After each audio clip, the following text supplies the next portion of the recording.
Tout travail bien fait mérite non seulement un salaire conséquent, mais aussi une reconnaissance honorable et susceptible de marquer les mémoires. C'est fort de son passage fructueux en République populaire de Chine, comme ambassadeur extraordinaire et plénipotentiaire, que son Excellence Jean-Charles Okotolo Lacombe.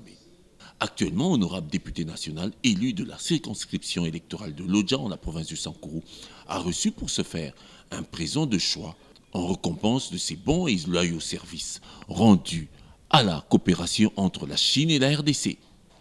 Ainsi donc, le mercredi 10 juillet 2019, le ministère des Affaires étrangères de la RDC, son pays, via le secrétaire général Ileka Atoki, a bien voulu prendre acte de cette prestigieuse marque de reconnaissance internationale concédée à un de ses plus grands diplomates que compte la RDC.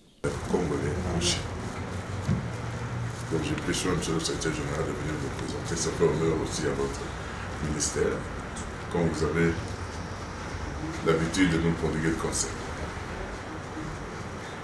Excellence, je ne sais pas si je dois dire monsieur l'ambassadeur ou honorable. D'abord, je tiens d'abord à vous féliciter pour votre brillante élection au Parlement. Merci. Je crois que vous avez été l'un de ceux qui a obtenu le plus grand nombre de voix dans votre province. Cela témoigne de la confiance que place à vous, votre base, comme on dit ici chez nous. Et je suis certain qu'au Parlement, vous allez défendre l'honneur d'abord de la province du Sankourou, mais également de la République démocratique du Congo tout entière.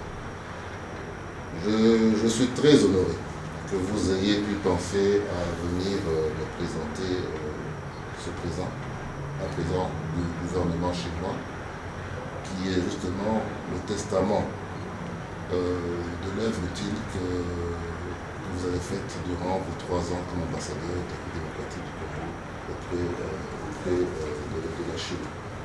Effectivement, comme vous l'avez souligné, c'est la toute première fois depuis notre indépendance qu'un de nos représentants soit honoré de la sorte. Je vous dis, monsieur l'ambassadeur, toutes mes félicitations. Toute la joie que j'ai eue à collaborer avec vous, c'est quelque temps comme secrétaire général, mais aussi comme votre collègue lorsque je fus moi-même ambassadeur, notamment en France. J'ai pu admirer vos qualités intrinsèques, votre savoir-faire, votre entre-gens. Et je dois vous dire que les 3 ans que vous avez passés en Chine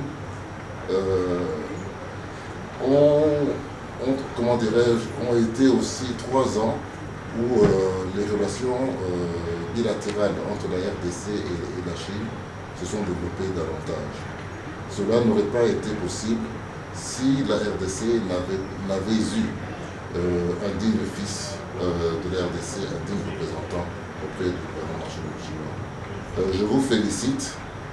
Tout en vous félicitant, je vous souhaite également bon vent au Parlement, tout en vous demandant qu'étant député, que vous puissiez toujours avoir les affaires étrangères à cœur et que vous soyez également un nouveau ambassadeur du ministère des Affaires étrangères au sein du Parlement.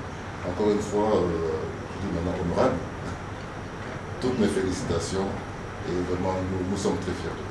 Merci beaucoup, ça. Ému et fier d'avoir si bien servi sa patrie, le reprimé s'est livré avec toute sa modestie traditionnelle.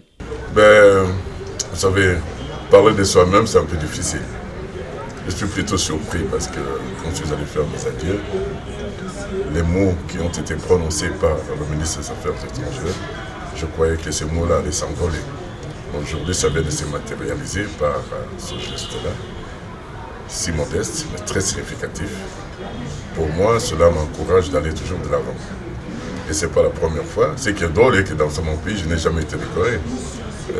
Pour une fois, j'ai été décoré aussi en Suisse. À l'époque où je suis PAD de la BEBA, je faisais parmi les 5 meilleurs managers de l'Afrique.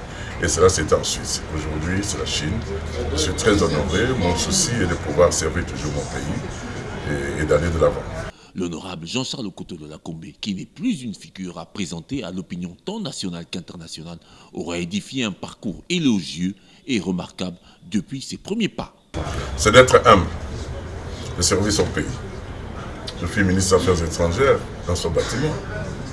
Aujourd'hui, c'est mon collègue, c'est mon jeune frère. À l'époque, j'étais ministre des Affaires étrangères. Il était haut cadre aux Nations Unies, à New York. Aujourd'hui, je viens chercher l'audience et recevoir le prix. Qu'est-ce que ça me diminue? Pourquoi? Qu'est-ce que ça tue? Voilà, tout ce que je peux demander aux gens, d'être humble, d'accepter un certain moment, de quitter et de revenir, et de servir sa nation. Encore utile et disponible de toujours servir son pays, n'importe où l'on exigera son expertise, l'honorable député national n'a de cesse d'animer son vibrant patriotisme.